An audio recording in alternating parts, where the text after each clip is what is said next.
भारत की मिट्टी केवल अन्न पैदा नहीं करती, वह धैर्य, परिश्रम और समय की समझ भी पैदा करती है। यहाँ खेतों में हल चलने के साथ साथ पीढ़ियों की सीख भी चलती है। यह कथा ऐसे ही एक किसान की है जो साधारण जीवन जीता था, पर जीवन को गहराई से समझता था। उसके पास धन नहीं था, पर अनुभव था। उसके पास बड़ी जमीन नहीं थी, पर समय की पहचान थी। एक छोटे से गांव में वह किसान रहता था। गांव बहुत बड़ा नहीं था, लेकिन प्रकृति से जुड़ा हुआ था। सुबह होते ही पक्षियों की आवाज से गांव जाग जाता और शाम ढलते ही दियों की रोशनी में शांति उतर आती। किसान का जीवन भी इसी लय में चलता था। उसके लिए घड़ी नहीं, सूरज समय बताता था। भोर की हल्की रोशनी उसे जगाती और संध्या का लाल आसमान उसे विश्राम का संकेत देता। उसकी जमीन बहुत अधिक नहीं थी। कुछ लोग उसे छोटा किसान कहते थे, लेकिन वह अपनी जमीन को माँ की तरह मानता था। वह उसे केवल जोतता नहीं था, उससे बात करता था। मिट्टी को हाथ में लेकर उसकी नमी पहचानता, उसकी खुशबू से समझता कि वह बीज के लिए तैयार है या नहीं। उसके लिए खेती केवल काम नहीं थी, वह एक संबंध था, धरती और समय के बीच का। किसान का विश्वास था कि हर काम का एक सही समय होता है, जैसे बीज बोने का समय, पानी देने का समय, निराई करने का समय और फसल काटने का समय। वह जानता था कि अगर इनमें से किसी भी काम में जल्दबाजी या देरी हो जाए, तो मेहनत व्यर्थ हो सकती है। उसके लिए समय घड़ी की सुइयों में कैद नहीं था, बल्कि प्रकृति की भाषा था। वह हवा की नमी, बादलों की चाल और मिट्टी की गर्मी से समय को समझता था। लेकिन गांव में हर कोई ऐसा नहीं सोचता था। कई लोग मानते थे कि जो जल्दी करेगा वही आगे बढ़ेगा। कुछ का विश्वास था कि भाग्य ही सब कुछ तय करता है, मेहनत का कोई खास महत्व नहीं। उनके लिए समय केवल इंतजार था, एक बोए जिसे वे किसी तरह काटना चाहते थे। किसान इन बातों पर बहस नहीं करता था। वह जानता था कि समय को समझाने की जरूरत नहीं होती, समय खुद समझा देता है। वह चुपचाप अपने काम में लगा रहता था।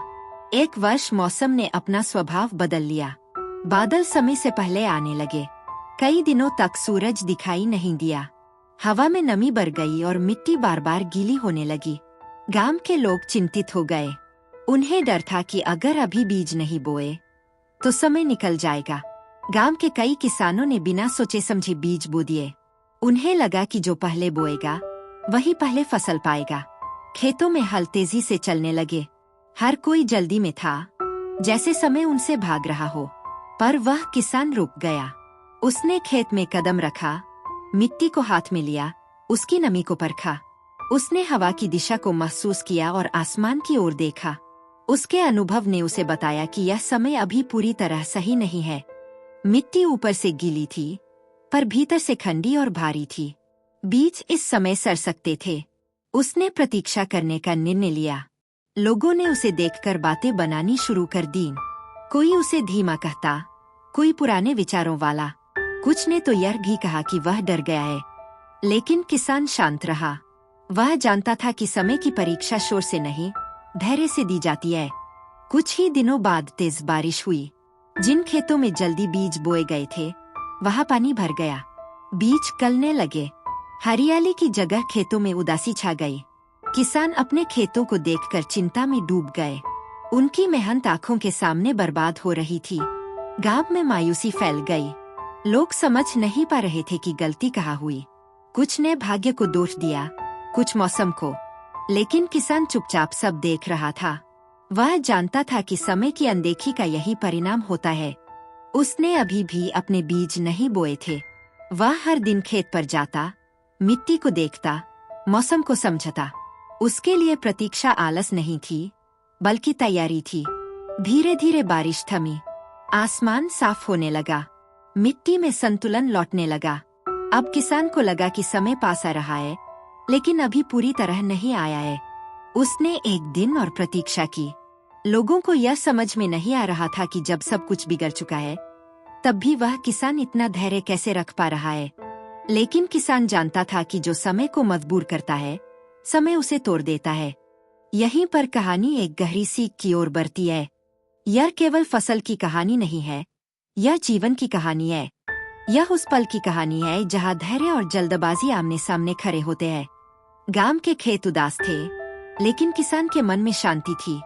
उसे विश्वास था कि जब समय आएगा वह उसे पहचान लेगा। वह जानता था कि सही समय कभी शोर नहीं मचाता, वह चुपचाप आता है, ठीक वैसे ही जैसे सुबह की पहली किरण। गांव के खेत अब पहले जैसे नहीं थे। जहाँ कभी उम्मीदों की हरियाली देखी जाती थी, वहाँ अब मिट्टी चुप थी। बारिश के बाद आई शांति में कई किसानों की आंखों में प्रश्न थे और मन में भारीपन। पर उसी शांति के बीच एक किसान था जिसके भीतर स्थिरता थी। उसके खेत अभी भी बीजों से भरे नहीं थे, लेकिन उसका मन अनुभव से भरा हुआ था। वह हर सुबह अपने खेत की ओर चलता। उसके कदमों में न जल्दी थी न हड़बड़ी। वह मिट्टी को छूता, उसकी नमी को महसूस करता और हवा की दिशा को समझता। उसके लिए समय कोई बाहरी चीज नहीं थी, वह उसी में सांस लेता था। वह जानता था कि सही समय कभी शोर नहीं करता, वह बस धीरे से संकेत देता है। बारिश अब थम चुकी थी। सूरज की किरणें फिर से धरती को छूने लगी थी। मिट्टी में संतुलन लौट रहा था। किसान यह सब देख रहा था, समझ रहा था। वह जानता था कि यह वह क्षण है जब धैर्य और समझ आमने सामने खड़े होते हैं। उसने अपने भीतर झांका और वहां उसे शांति मिली। एक सुबह उसने बीज उठाए। यह निर्णय अचानक नहीं था, यह कई दिनों की प्रतीक्षा, अनुभव और प्रकृति से संवाद का परिणाम था। उसने खेत में उतरते समय भी उतनी ही सावधानी रखी जितनी किसी बड़े निर्णय में रखी जाती है। उसके हाथों में बीज थे और मन में विश्वास। बीज बोते समय वह हर कदम सोच समय कर रखता। न बीज बहुत गहरे डाले, न बहुत ऊपर। वह जानता था कि संतुलन ही जीवन का मूल है। उसके लिए खेती अब केवल पेट भरने का साधन नहीं थी, यह समय के साथ किया गया समझौता था। दिन बीतने लगे, खेतों में हल्की हल्की हरियाली दिखने लगी। छोटे छोटे पौधे मिट्टी को चीर कर बाहर आए। वे कमजोर नहीं थे, क्योंकि उन्हें समय से जन्म मिला था। किसान उन्हें देखता पर गर्व नहीं करता। वह जानता था कि अभी यात्रा बाकी है। वह हर दिन खेत की देखभाल करता, न ज्यादा पानी देता न कम। वह जानता था कि अति भी उतनी ही हानिकारक होती है जितनी लापरवाही। उसकी देखभाल में अधीरता नहीं थी, बल्कि निरंतरता थी। उसके लिए हर दिन एक जैसा था, ध्यान, समझ और धैर्य से भरा हुआ। गांव के लोग अब उसके खेत देखने आने लगे। पहले जो लोग उसकी प्रतीक्षा पर हंसते थे, अब चुपचाप हरियाली को देखते थे। लेकिन किसान के चेहरे पर संतोष से ज्यादा शांति थी। वह जानता था कि तुलना करने से समय नहीं बदलता। जैसे जैसे दिन बीते, फसल बढ़ती गई, पौधे मजबूत होते गए। उनकी जड़ें गहरी थीं, जैसे वे केवल धरती से नहीं बल्कि समय से जुड़ी हो। हवा चली तो वे हुके, पर टूटे नहीं। धूप पड़ी तो सहन किया, पर जले नहीं। जब फसल पकने लगी, तब फिर एक परीक्षा सामने आई। कुछ किसानों ने डर के कारण अपनी अधपकी फसल काट ली। उनके मन में पिछले नुकसान की छाया अब भी थी। उन्हें लगा कि देर करना जोखिम है। किसान ने फिर प्रतीक्षा की। उसने दानों को हाथ में लेकर देखा। उसने उनकी कठोरता, उनका वजन महसूस किया। वह जानता था कि अधपका फल कभी पूरा स्वाद नहीं देता। उसने समय को पूरा होने दिया। लोगों ने उसे समझाने की कोशिश की। किसी ने कहा कि देर मत करो, किसी ने कहा कि अब और जोखिम मत लो। लेकिन किसान शांत रहा।